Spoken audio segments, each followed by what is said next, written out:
tuangalie.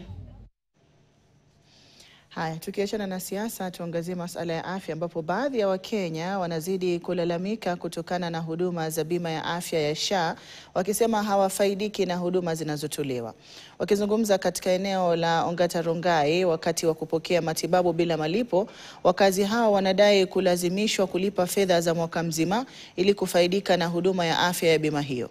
Baadhi ya wenyeji wanadai kwamba hospitali kadhaa zimekuwa zikiwarejesha nyumbani wagonjwa zikidai kwamba mitambo yao ya kutoa huduma za matibabu haifai ama haifanyi kazi kwa wale ambao hawajalipa malipo ya mwaka mzima, lakini hali ni tofauti kwa waliokopa ama kwa waliolipa matozo ya mwaka mzima wanapofika hospitalini. Nimekuwa mgonjwa siku nyingi sana. Na kwa sababu nikikuja hapo kwa Saitoti imekuwa ngumu sana. Kwa sababu ukienda huko kwanza saa hii ni shilingi 100 kurejistiwa tu peke yake.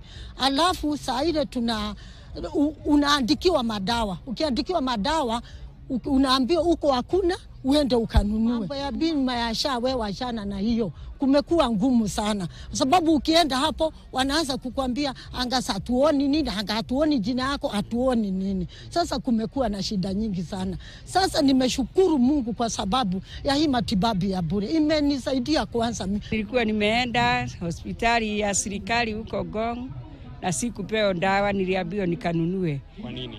Kwa sababu SHA nikaambiwa nikilala ndio nitapewa dawa. Nadanganya ati SHA itafanya kazi na ifanyi.